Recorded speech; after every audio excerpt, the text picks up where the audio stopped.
할렐루야. 오늘 하루도 수고하셨습니다. 그리고 이 자리에 함께 하시고 또 영상으로 함께 하신 분들도 축복합니다. 서로 인사하겠습니다. 오늘 하루도 수고하셨습니다. 반갑습니다. 네. 우리가 예배를 드리러 왔습니다. 예배를 드리러 나아갈 때 주위의 사람들과 우리의 환경이 항상 도와주는 것만은 아닙니다. 우리는 하나님께 나아가고자 할 때 많은 비난과 그리고 어려움을 감수해야 합니다. 세상은 성도들을 그리 좋아하지 않습니다. 세상은 성도들을 그리 사랑하지도 않습니다. 자기하고 전혀 상관이 없기 때문입니다. 우리가 하나님 앞에 나아가는 대로를 시온의 대로라고 하는데, 시온의 대로를 막고 방해하는 무리와 충돌할 수 있습니다. 하지만 시온의 대로를 막는 가장 중요한 원인은 그들이 아니고 환경이 아닙니다. 자기 자신입니다. 오늘 본문 시편 123편은 시인이 심한 멸시와 조롱을 받고 있는 상황에 있음을 알 수 있습니다. 심한 멸시와 조롱을 받는 상황 가운데 하나님께 나아가고 또 하나님께 은혜를 구하는 시편이 오늘 123편입니다. 그러한 배경이 기록되어 있는 구절은 3절과 4절입니다. 한번 보시죠. 3절과 4절 보시면 여호와여 우리에게 은혜를 베푸시고 또 은혜를 베푸소서. 그 다음 오늘 본문의 배경이 될 만한 단어가 나옵니다. 심한 멸시가 우리에게 넘치나이다. 안일한 자의 조소와 교만한 자의 멸시가 우리 영혼에 넘치나이다. 아멘. 멸시라는 단어를 두 번씩이나 사용을 함으로써 이 시인이 많은 멸시를 받고 있고 또 안일한 자들의 조소, 조롱을 받고 있음을 알 수 있습니다. 하지만 더 나아가진 않습니다. 무슨 얘기냐면 누구에게 그리고 어떻게 조롱과 그리고 멸시를 받고 있는지, 그리고 이 시대가 어느 시대인지는 말해주고 있지 않다는 것입니다. 그럼에도 불구하고 우리는 짐작할 수 있습니다. 왜냐하면 구약의 이스라엘의 역사 가운데 이처럼 안일한 자들의 조소, 조롱과 교만한 자들의 멸시를 심하게 받았던 때가 몇 군데 있었기 때문입니다. 우리는 어느 정도 오늘 이 본문이 어느 시대에 정도 쓰여졌을까라고 우리는 짐작할 수 있다는 것이죠. 예컨대 느헤미야서를 보면 느헤미야가 바벨론에서 3차 귀환을 하게 됩니다. 스룹바벨은 1차 귀환을 해서 무너졌던 솔로몬 성전을 다시 재건하고 스룹바벨 성전을 짓죠. 두 번째는 학사 에스라가 귀환을 하고, 세 번째는 느헤미야가 귀환을 해서 했던 것이 뭐죠? 예루살렘의 성벽을 재건하는 일이었습니다. 그런데 이 일을 감당해 나가는데 느헤미야 2장과 4장을 보면 산발락과 그리고 오른 사람 도비야가 멸시하고 또 조롱하면서 그 성벽 재건을 방해했던 것을 기억하게 됩니다. 그러면서 성벽 재건하는 그들을 조롱하죠. 여우도 그 성벽에 올라가면 무너질 것이다. 그뿐만 아니라 성벽 재건을 많이 반대했습니다. 그래서 어떻게 했냐면 이 느헤미야는 그들의 반대에도 불구하고 가장 중요한 것은 백성들의 마음을 잡는 거예요. 그래서 그들을 두려워하지 말고 그들보다 크신 하나님을 두려워하고 너희의 가족들을 위하여 싸우라. 그래서 한 손에는 삽을 잡고 한 손에는 창을 들고 그 성벽을 건축하게 됩니다. 그렇게 건축한 예루살렘의 성벽을 무려 52일 만에 완공을 다하게 됩니다. 놀라운 역사를 경험하게 되는 것이죠. 이러한 멸시와 조롱은 이스라엘의 역사에서 우리가 또 만나볼 수 있죠. 그것은 남유다가 바벨론의 포로로 잡혀가 있을 때 남유다가 포로로 잡혀러 갔을 때 그 바벨론의 사람들, 갈대아 사람들이 유대인들을 얼마나 멸시하고 조롱했는지 모릅니다. 나라의 주권을 빼앗기고 그리고 인권이 유린되는 것도 문제였지만 더더욱 그들에게 큰 멸시는 신앙적인 멸시였던 것이죠. 그래서 시편 137편과 같은 경우에는 그 내용을 잘 보여주고 있는데, 너희들이 피리를 불어라, 너희들이 노래를 해봐라 하면서도 그들이 하는 말이 무엇이냐면 너희 하나님이 어디 있느냐, 너희 하나님이 어디 갔느냐. 나라를 빼앗긴 주권에 대한 이러한 잃어버린 것에 대한 수치도 컸지만 그것보다 더 중요한 것은 어떻게 보면 종교와 이런 신앙의 일치를 보여줬던 유대인들에게 있어서 너의 하나님이 어디 있느냐, 이러한 멸시와 조롱이 정말 참을 수 없는 고통이었음을 알 수 있습니다. 그러나 시편 123편의 시인은 이러한 멸시와 조롱이 심한 사회 속에서도 눈을 들어 하나님을 바라본다라고 오늘 노래하고 있는 시편입니다.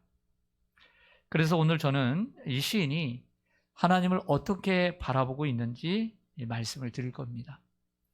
이러한 심한 멸시와 조롱이 가득한 사회 속에서 그럼에도 불구하고 어떻게 하나님을 바라보고 있는지를 먼저 말씀을 드릴 거고요. 그 다음에 적용이 있어야 되니까 지금 우리의 상황 가운데 우리 성도들이 그 이 시인에게 본받아야 될 자세는 무엇인가를 말씀을 드리겠습니다. 첫째로 하늘의 하나님을 바라보라고 얘기를 하고 있습니다. 따라서 하겠습니다. 하늘의 하나님을 바라보라. 1절을 보겠습니다. 1절 짧습니다. 같이 한번 우리 가정에 계신 분들도 같이 한번 읽겠습니다. 시작. 하늘에 계시는 주여, 내가 눈을 들어 주께 향하나이다. 아멘. 하늘에 계신 주여, 내가 눈을 들어 주께 향하나이다 라고 고백을 합니다. 사람이 살아가면서 무엇을 보고 살아가느냐는 대단히 중요하죠. 여러분들에게 좀 물을게요. 여러분들이 요즘 뭐가 잘 보입니까? 그리고 여러분들은 뭘 보고 요즘 살아가십니까?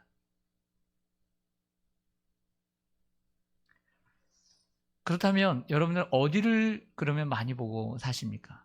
요즘 어디를 보고 사십니까? 사람이 살아가면서 사람을 보고 살아가게 되면 그 사람은 사람을 믿고 사는 거예요. 세상을 보고 살아가는 사람은 세상을 믿고 사는 것입니다. 돈을 보고 사는 사람은 돈을 믿고 사는 것입니다. 적용하면 하나님을 믿고 하나님을 바라보고 사는 사람은 하나님을 믿고 사는 거예요. 자, 이러한 것은 히브리서 11장 1절의 믿음의 정의의 원리에 적용이 될 수 있습니다. 믿음은 바라는 것들, 바라보는 것들의 실상이다. 즉, 바라보는 것이 우리의 실상인 거예요. 그러니까 세상을 바라보고 사는 사람은 세상을 믿는 거예요. 그게 믿음이에요. 사람을 의지하고 사는 사람은 사람을 바라보기 때문에 사람이 믿음인 거예요. 하나님을 바라보는 사람은 하나님이 믿음이 되는 거예요. 이것이 믿음은 바라는 것들의 실상이라는 뜻을 가지고 있는 거예요. 적용하자면 시인은 1절에서 사방으로 둘러싸여 있는 어려운 환경과 적들을 바라보지를 않습니다. 도리어 눈을 들어 하늘에 계신 하나님을 향하여 바라보고 있다는 고백입니다. 어떤 사람은 삶의 문제를 바라볼 수 있습니다. 오늘 코로나에 확진된 분들, 암과 투병 중에 계신 분들은 자신의 병, 자신의 아픈 모습을 계속 바라볼 수 있습니다. 그러나 주님은 그 상황 가운데 그 아픔을, 그 상황을, 그 고통을 바라보길 원치 않으십니다. 도리어 그것보다 눈을 들어 하늘에 계신 주를 향하도록 하나님은 원하십니다. 여기서 우리가 좀 공부를 할 게 있습니다. 그것은 하늘입니다. 하늘에 계신 주여, 눈을 들어 주를 향하나이다. 여기에 하늘은 지금 여긴 지붕이 있어서 못 보지만 여러분들 이렇게 봄이 되면서 하늘을 좀 많이 보죠. 그래서 저 하늘, 우리가 보이는 저 이 구름이 보이고 저 하늘을 얘기하지 않아요. 여기에 하늘에 계신 주라고 하는 말은 여기 말 그대로 하나님이 계신 곳을 하늘이라고 말하는 거예요. 우리의 눈으로 보이는 저 하늘이 아니라 여기에 말하는 대로 하늘에 계시는 주여라고 했으니까 하나님이 계시는 곳이 바로 하늘인 거예요. 그래서 하나님이 계시는 곳을 하늘 나라라고 그러지 우리가 눈에 보이는 하늘이 하늘나라가 아니에요. 그것을 하나님의 나라라고 얘기를 하는 거죠. 그것을 한자로 바꾸면 천국이 되는 것입니다. 그래서 예수님께서 제자들에게 기도를 가르쳐 주실 때도 서두에 하늘에 계신 우리 아버지여 이름이 거룩히 여김을 받으시오며 라고 말씀하고 있는 거죠. 하늘에서 통치하시고 우주를 주관하시는 하나님을 믿음으로 내가 눈을 들어 바라보겠다는 거예요. 우리의 시야는, 우리가 바라보는 눈은 가는 대로 믿음이 되는 거예요. 여러분들은 무엇을 요즘 바라보고 계십니까? 여기서 좀 더 깊이 적용을 하겠습니다. 우리가 단지 하늘을 바라본다는 것은 하나님이 계시는 저 하늘을 바라본다는 의미를 뛰어넘습니다. 그 말은 단순히 하나님이 계신 저 하늘, 지구는 둥건데 저쪽에 계실지, 이쪽에 계실지, 이쪽에 계실지, 저 뒤에 계실지 어떻게 합니까? 그걸 얘기하는 게 아니라 좀 더 우리의 삶에 적용하자면 눈을 들어 주를 바라본다는 것은 삶의 방향을 얘기하는 거예요. 따라서 삶의 방향. 이 사람의 삶의 방향은 하나님을 바라보며 산다는 거예요.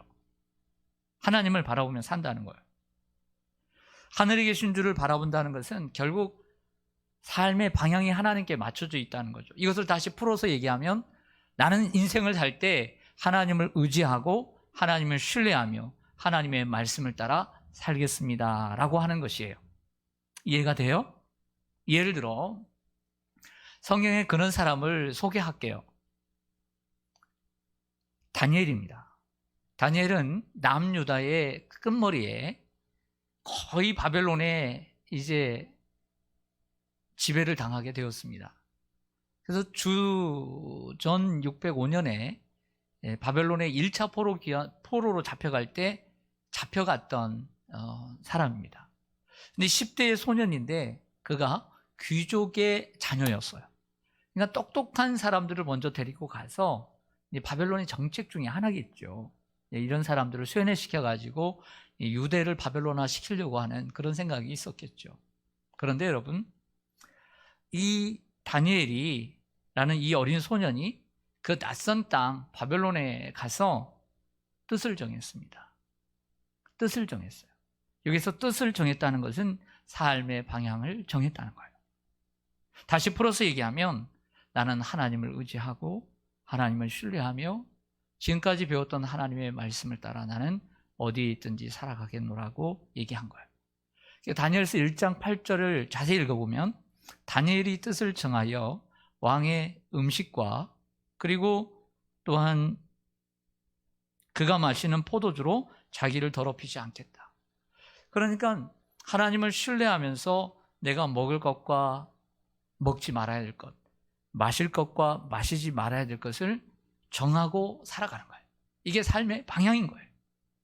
이러한 삶의 방향이 정해지지 않으면 우리는 세상과 얼마나 타협이 잘 되는지 몰라요.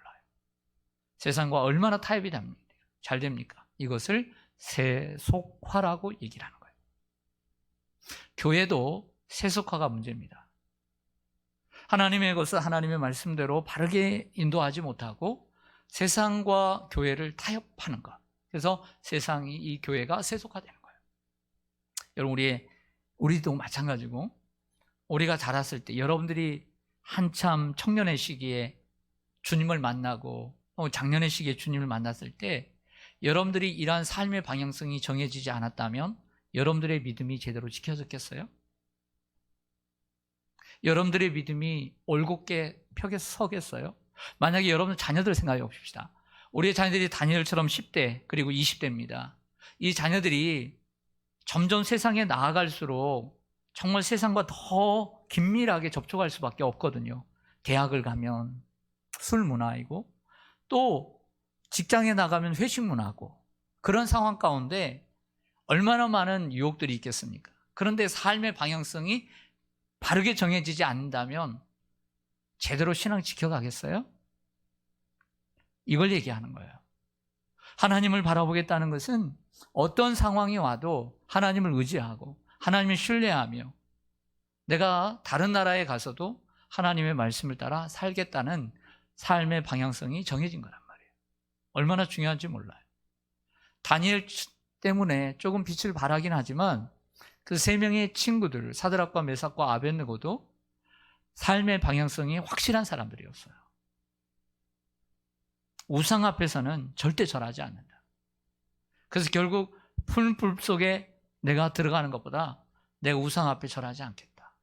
내가 우상 앞에 절하는 것보다 내가 풀 속에 들어가려는 각오를 한 거예요. 우리가 살아가면서 그런 삶의 방향성도 없다면, 각오도 없다면 우리는 얼마나 쉽게 변질되겠습니까? 타협하기 쉽겠습니까? 여러분과 여러분의 자녀들이 하나님을 의지하고 신뢰하며 하나님의 말씀대로 살겠다는 삶의 방향성이 정해지기를 간절히 소망합니다. 둘째로 오늘 이 시인은 심한 멸시와 조롱이 이 많은 상황 가운데서도 내 인생의 주인 되시는 하나님을 바라보았습니다. 따라서 하겠습니다. 내 인생의 주인 되시는 하나님을 바라보자. 참 제가 좋아하는 구절인데요. 2절을 보시겠습니다.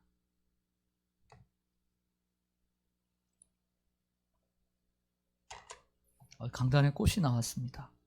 여러분도 안 보이시죠? 영상으로 보신 분들은 안 보실 텐데 이 양쪽에 이 철쭉 같은데 꽃이 이렇게 빨갛게 분홍색 같은데 올라오고 있습니다. 네, 보는 재미가 솔솔할 것 같아요. 잘 자라라. 네, 2절을 같이 한번 읽겠습니다. 시작. 상전의 손을 바라보는 종들의 눈같이 여주인의 손을 바라보는 여종의 눈같이 우리의 눈이 여호와 우리 하나님을 바라보며 우리에게 은혜 베풀어 주시기를 기다리나이다. 아멘. 제가 참 좋아하는 구절입니다. 시인은 상전과 종 그리고 여주인과 여종의 관계를 통해 하나님과 우리와의 자신의 관계를 설명해 주고 있습니다. 우리가 이 본문을 이해하기 위해서는 우리가 살아보지는 않았지만 과거에 수천 년 전에 주인과 종의 관계 속에서 그 관계를 연구할 필요가 있습니다. 우리는 그 시대를 살아보지는 않았지만 많은 사극을 통해 그리고 많은 TV를 통해 우리는 이미 많이 보고 많이 알고 있어요. 우리가 살고 있는 시대는 그렇지 않지만 이 글을 쓰고 있는 시대는 주인과 종 그리고 주인과 노예가 존재하는 시대였습니다. 신분이 종인 사람들은 자신의 생명과 운명을 자기 주인이 가지고 있다는 것을 너무나 잘 알고 있었어요. 네? 자신의 생명과 자신의 삶의 운명이 주인의 손에 달려 있다는 것을 너무나 잘 알고 있었어요. 그러니 주인에게 얼마나 자신을 잘 보여야 하겠습니까? 주인의 눈밖에 나거나 주인에게 밉보이면 안 된다는 것도 알고 있지 않았겠어요? 마찬가지로 이 시인은 자신의 생명과 자신의 삶의 운명이 하나님께 있음을 철두철미하게 오늘 인정하고 있는 거예요. 내가 잘 살고 못 사는 것이, 내가 오늘 건강하고 내가 아픈 것이, 내 삶이 잘 되고 안 되는 것이 나에게 달려있는 것이 아니라 오직 하나님께 내 인생과 내 생명과 내 운명이 달려있다는 것을 실제적으로 고백하는 것입니다. 그것을 주인과 종의 관계로, 여주인과 여종의 관계로 설명해 가는 거예요. 그러므로 우리는 이러한 자세를 가지고 하나님을 바라봐야 한다는 것을 가르쳐 주고 있죠. 자, 좀 더 주인과 종 그리고 여주인과 여종의 관계를 조금만 더 설명을 할게요. 여러분 주인이 있습니다. 주인에게는 여러 아들, 딸들이 있겠죠. 그리고 친하게는 지내지만 종들이 있습니다. 자녀의 신분과 종의 신분은 하늘과 땅 차이입니다. 자녀는 주인에게 자신의 소원을 아뢰 수 있습니다. 그렇죠?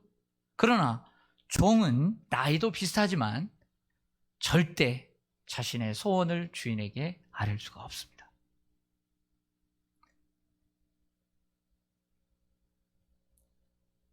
종은 주인에게 자신의 소원을 확실하게 말할 수가 없고 주인이 알아서 베풀어 주시는 대로 수용하며 살 수밖에 없는 존재인 것이죠. 또한 종들은 다른 사람에게 종이기 때문에 억울하고 그리고 부당한 대우를 받고 살 수 있습니다. 그렇다고 해서 내가 억울하다고, 내가 정당한 대우를 못 받는다고 내가 불평하거나 내가 싸우거나 분쟁에 뛰어들 수가 없어요. 다만 주인이 그 사실을 알고 그 진위를 알고 그 종을 변호해주고 그리고 옹호해주기를 기다려야만 하는 것이죠. 종은 자신의 생명과 죽음 그리고 행복과 불행까지 주인에게 달려있다는 것을 알기에 그 주인의 손을 그리고 여주인의 손을 바라보며 눈을 들어 바라보며 기다릴 수밖에 없는 처지에 있는 사람들인 것이죠. 결국 이 시인이 우리에게 얘기하고 있는 바가 무엇일까요? 이 시인은 하나님께서 자신이 주인이 아니라 하나님이 자신의 주인 되심을 인정하고 있고 자신의 행복과 불행이 하나님께 달려있음을 알고 하나님께 은혜 베풀어 주시기만을 기다리나이다. 그래서 계속 은혜 베풀어 주시기를 기다리나이다.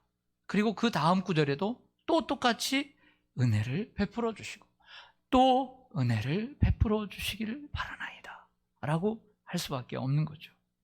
그러므로 이 시인은 종이 상전의 손을 눈으로 바라보고 여종이 주인의 손을 눈으로 바라보는 것처럼 우리가 자신도 하나님을 그렇게 바라보고 있다. 그러므로 우리들에게도 이 시대에 우리도 그러한 눈으로 그러한 마음으로 하나님을 바라봐야 한다. 이런 것을 가르쳐 주는 거예요. 할렐루야. 네, 우리 옆 사람을 바라보는 시간을 갖겠습니다. 한 2시간 한번 짝을 줘보고 인사하라고 안 그랬어요. 네, 네, 인사도 하십시오. 눈 인사도 하시고. 네, 눈을 보니까 천사의 눈인 것 같아요. 지금은. 근데 가끔씩 여러분들 바라보는 눈을 보면 어때요? 다 천사 같아요? 그렇지 않죠. 여러분들 제일 가까운 여러분들의 자녀들 한참 사춘기 때 여러분들 어떻게 보던가요? 참 마귀처럼 바라보잖아요.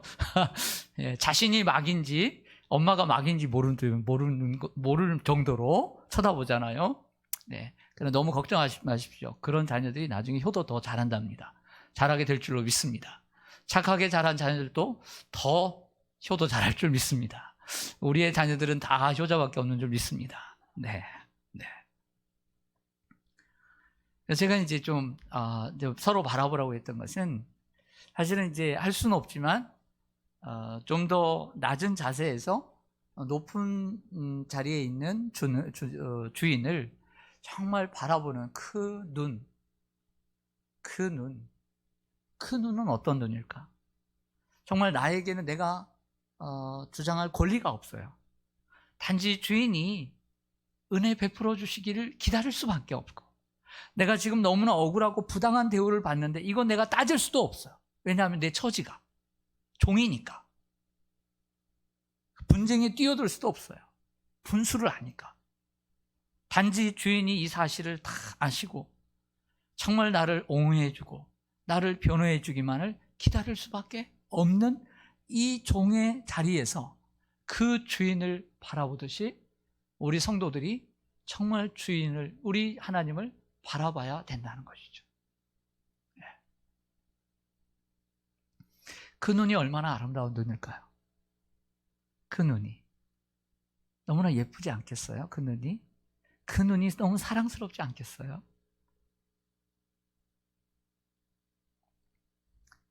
여러분, 아무리 잘 나가는 순간에도 아무리 건강한 순간에도 깨달아야 합니다. 우리의 인생은 하나님의 손에 달려있다는 것. 지금 내가 심한 멸시와 그리고 조소와 조롱을 당하는 상황이라도 낙심해서 하나님 안 봐, 필요 없어, 이런 사람이 아니라 아무리 삶이 나를 도와주지 않고 내 환경이 나를 도와주지 않고 사람도 내 편이 아니고 배신감을 느끼는 순간이 온다 할지라도 삶의 방향성을 하나님께 두고 다니엘처럼 뜻을 정하여 사람이 이랬든 저랬든 나라를 빼앗겼든 말았든 내가 원하는 대통령이 됐든 안 됐든 상관없이 왜 그것 가지고 삐져요? 왜 그거 가지고 마음 상해요? 하나님을 믿고 하나님이 하시는 일이라고 기도했다면 할렐루야, 그렇지 않겠어요?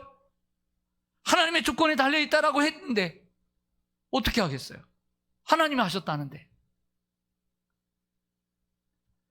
우리의 삶이 나를 속여도 우리의 삶의 방향성은 움직이지 말아야죠. 뜻을 정해서 내가 대학에 합격할 수도 있고 불합격할 수도 있고 내가 원하는 곳에 들어갈 수도 있고 못 들어갈 수도 있고 뭐가 잘 안 될 수도 있지만 삶의 방향성은 바뀌어지지 말아야 될 줄로 믿습니다. 다니엘처럼 뜻을 정하여, 그게 하나님 바라보는, 하늘에 계신 주를 바라보는 믿음이라는 거죠. 그리고 언제나 우리는 하나님을 이러한 여종의 모습으로 주인을 바라보듯이 바라봐야 될 줄로 믿습니다. 내 인생은, 운명은, 그리고 행복과 불행은 하나님의 손에 달려 있어요. 그러므로 우리는 매일 고백해야 합니다. 하나님, 오늘도 나에게 은혜를 베풀어 주옵소서. 하나님, 오늘 나에게, 나의 가정에, 나의 생업에, 내 자녀들에게, 하나님, 우리 시온산교회에, 이 나라 민족 위에 하나님 은혜를 베풀어 주시옵소서. 우리는 하나님의 은혜를 날마다 구하며 기도할 수밖에 없는 존재인 줄로 믿습니다. 세 번째로, 도움이 되시는 주님을 바라보라고 얘기합니다. 따라서 하겠습니다. 도움이 되시는 주님을 바라보자. 3절과 4절을 같이 한번 읽겠습니다. 3절과 4절 시작. 여호와여, 우리에게 은혜를 베푸시고 또 은혜를 베푸소서. 심한 멸시가 우리에게 넘치나이다. 안일한 자의 조소와 교만한 자의 멸시가 우리 영혼에 넘치나이다. 아멘.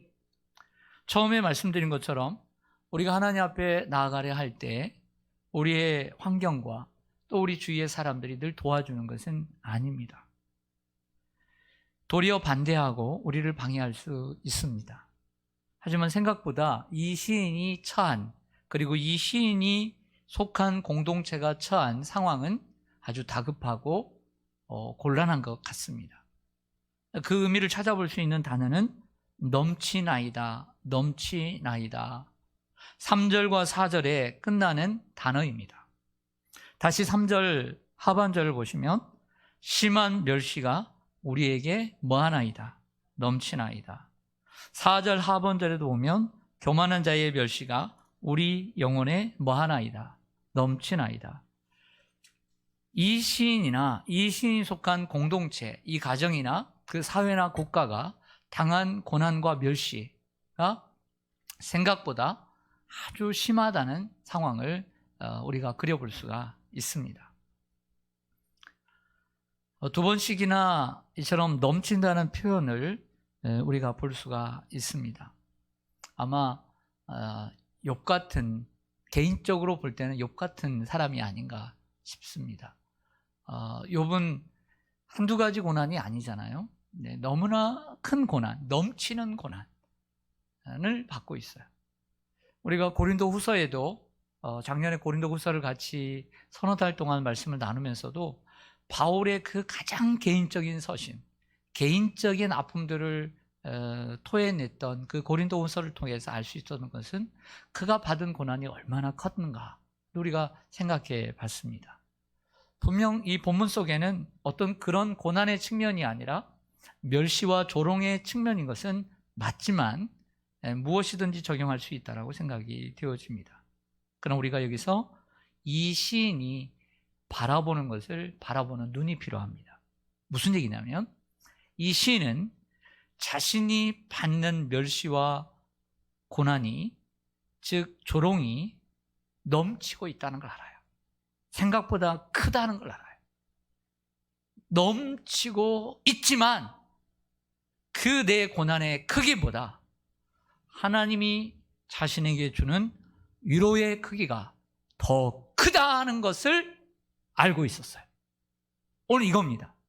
내가 이 땅에서 멸시와 조롱을 받지만 이것이 넘치고 크지만 이것보다 하나님이 나에게 주실 위로와 그리고 그 은총, 자비가 더 크다는 것을 믿고 하나님을 바라보고 있는 것 아닐까요? 그러한 믿음이 없다면 어떻게 하나님을 바라보겠어요?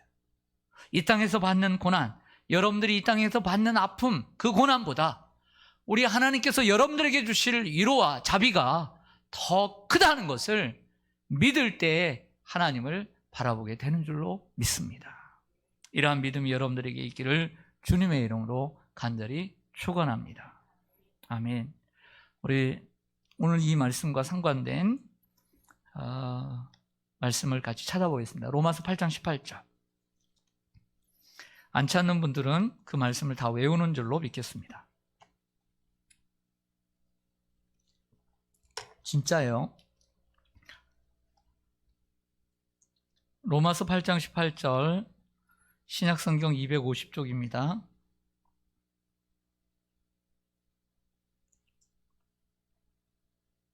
오늘 심한 멸시가 넘치고 있습니다.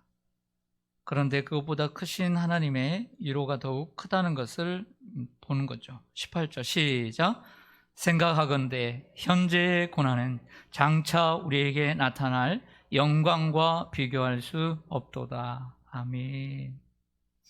우리 고린도후서 1장 5절로 가겠습니다. 좀 뒤로 더.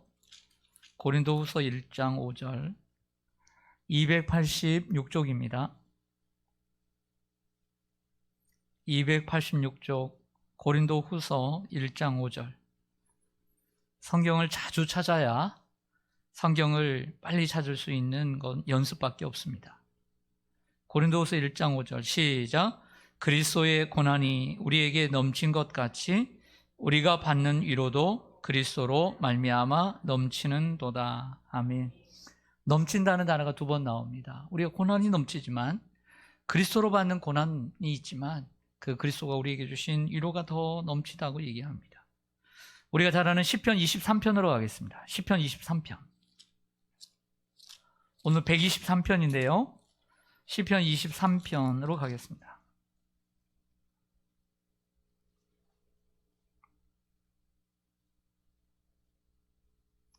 예, 4절과 5절 같이 읽습니다. 시작. 내가 사망의 음침한 골짜기로 다닐지라도 해를 두려워하지 않을 것은 주께서 나와 함께 하심이라. 주의 지팡이와 막대기가 나를 안위하시나이다.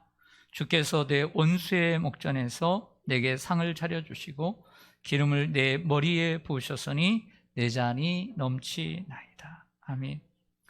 원수로 인해서 고통받는 그 고통이 컸을 것입니다. 그러나 주님께서 베푸신 그 잔이 더 넘칠 것이다.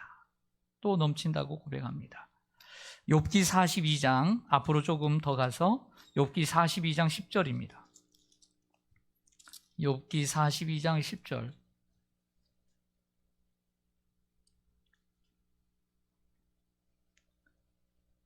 시편 바로 전입니다. 욥기 42장 10절 시작. 욥이 그의 친구들을 위하여 기도할 때 여호와께서 욥의 곤경을 돌이키시고 여호와께서 욥에게 이전 모든 소유보다 갑절이나 주신지라. 아멘.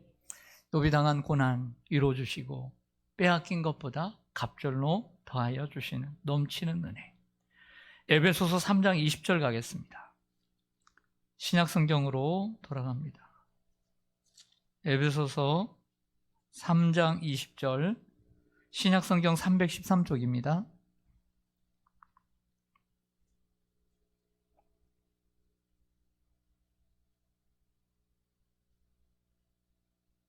에베소 3장 20절 21절 시작. 우리 가운데서 역사하시는 능력대로 우리가 구하거나 생각하는 모든 것에 더 넘치도록 능히 하실 이에게 교회 안에서와 그리스도 예수 안에서 영광이 되도록 영원 무궁하기를 원하노라.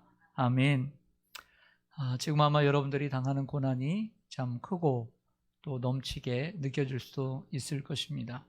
때로는 사람들에게 받는 비웃음과 조롱과 멸시가 있을 텐데, 그럼에도 불구하고 하늘에 계신 주를 눈을 들어 바라보시길 바랍니다. 우리가 무엇을 보느냐는 우리의 믿음이 어디에 있느냐를 보는 것입니다. 삶의 방향성을 가지고 하나님을 바라보시고, 어떤 어려움 속에서도 주님을 바라보시고, 방향을 바라보는 방법은 종이 주인의 눈을 바라보는 것처럼, 여종이 여주인의 눈을 바라보는 것처럼, 그런 눈으로 주님을 바라보고 살아가시기를 주님의 이름으로 간절히 축원합니다. 아멘. 기도하겠습니다.